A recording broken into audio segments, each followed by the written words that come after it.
she identified 3 core components of mindful self-compassion. And those are mindfulness, common humanity, and self-kindness. And those qualities capture the shift that we make when we practice self-compassion.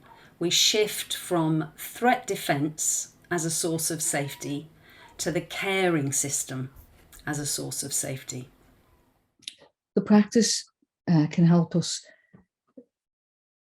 not only to name what's happening, but to name the harm that's done, and to draw on the power of common humanity, knowing that we're not alone, knowing that others have gone before us who have also felt as we do, and still brought about change.